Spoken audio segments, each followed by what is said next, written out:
The Bible says none but the pure in heart shall see God. None but the pure in heart. Now, this is gonna get me in trouble.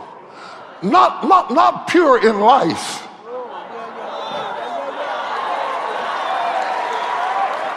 I don't care what you say, none of you live holy enough to deserve to see God. It is not by your righteousness. It is not by your works, lest any man should boast. It is because of your heart, not because you don't smoke, you don't drink, you don't chew, you don't run around with them that do. I know a whole lot of folks who don't do any of that, and they can't see across the street. None but the pure in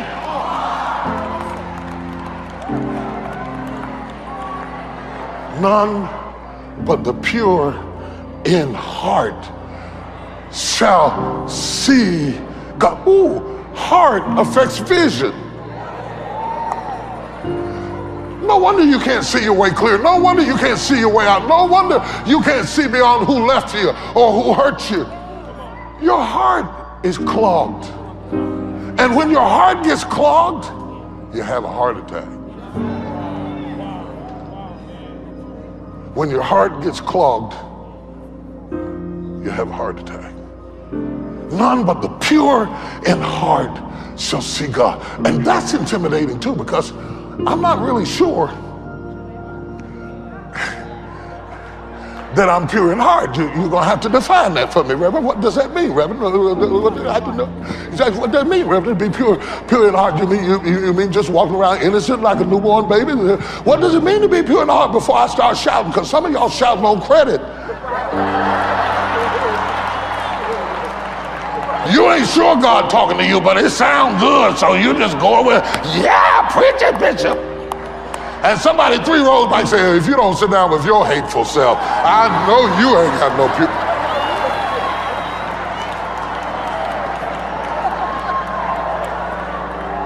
Isn't it funny how we all think the best of ourselves, and we are so sure that we are pure in heart?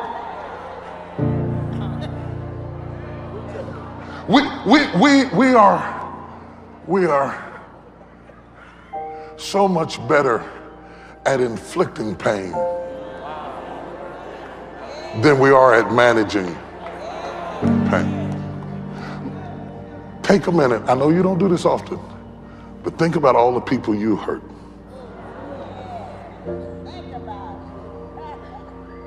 And you can do it and go on.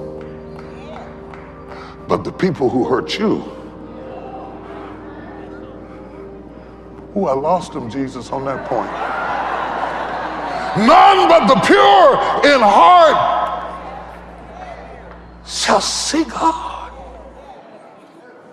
It affects my vision. My heart affects my vision. And in my blindness, I could kill you. I could maim you and lame you in the blindness of my heart, because my heart is clogged. And if my heart is clogged, I could hurt you badly and go on and feel nothing, because I'm masterful at feeling nothing. I have mastered the art of numbness. Numbness has become my normal. My heart is too close to miss you.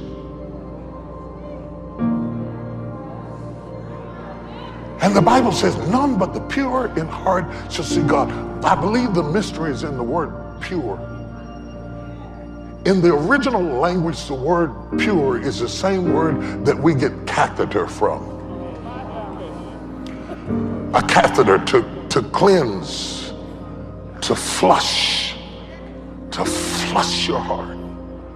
God says the only people that I will allow to see me are people who are constantly flushing their heart, flushing their heart, flushing their heart, flushing their heart, flushing the heart. Every time a little plaque, a little pain, a little scar, a little memory, a little unforgiveness, a little struggle, a little incident gets in your heart, rather than to allow it to build and build and build and build and build and build until your heart attacks your future.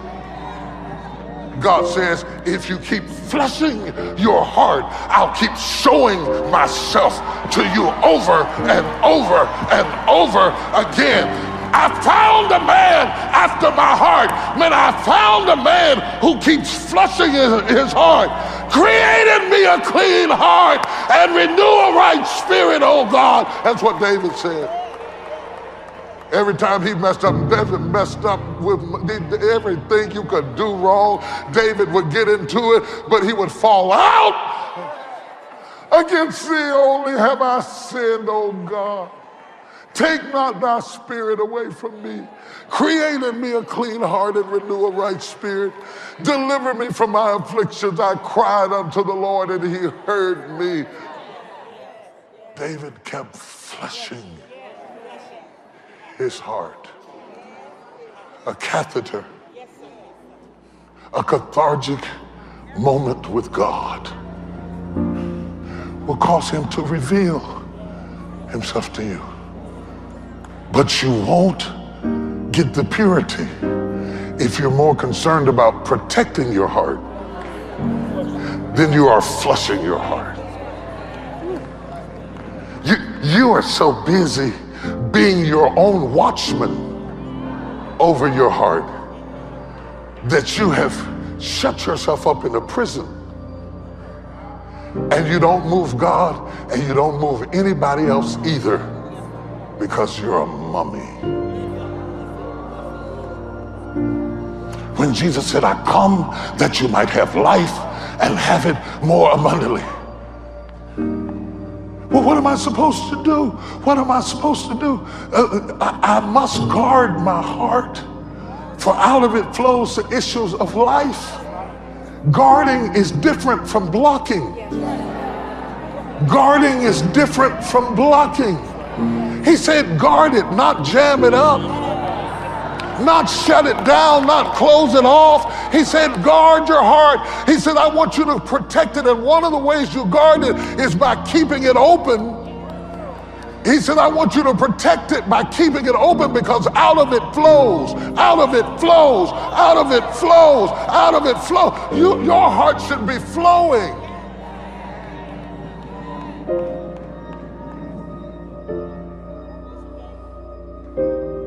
And you're not seeing God's best in your life. You're not seeing it because you have closed your heart. And that's all God is looking at. And all that God would look at in you is closed. I went down in the hotel to the gift shop to get a razor. I needed a razor real bad. I had an appointment to go to, and I had whiskers growing out. I mean, I want a beard, but I had whiskers. I had guerrilla warfare coming out on my face. And I went down there. I had a great need. They had what I needed. It was a good thing for me to get it, but I couldn't get it because they were closed. How many times would God have, would life had, would jobs had, would careers had, would companions had, and you needed it and they had it, and they needed it and you had it, but you were closed. Oh, Jerusalem, how oft would I have gathered you as a hen does her chicks, but you were closed. You were closed. This Sunday morning, God wants to put a catheter in your heart, a flush that cleanses your heart. Let me explain something to you. Worship is not just worship. Worship is a cleansing agent that cleanses your heart. Have you ever tried to worship and be angry? You can't be angry and worship. I mean, you can hold your hands and say, oh, hallelujah, hallelujah. But if you really start worshiping and you open up your heart, worship will flush anger out of your heart. You can come in here not speaking to somebody and worship God to the point that when you walk past, God bless you. You will speak to him so fast, you don't even know why you spoke to him, because worship cleanses the heart. We're not trying to do it so that we can have theatrics. We're not trying to take you out of your personality. The only thing we're trying to do is get you to purify your heart. None but the pure in heart shall see God.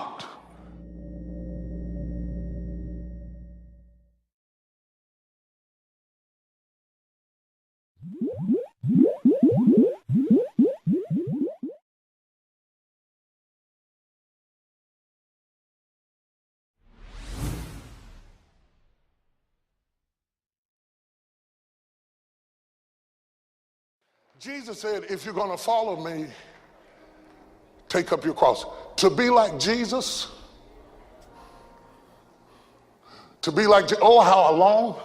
To be like him. If you want to be like Jesus, where's your cross? I don't see any wood in here. But wait a minute. Maybe he wasn't talking about wood. Sometimes your cross is staying in a marriage that you're not happy in.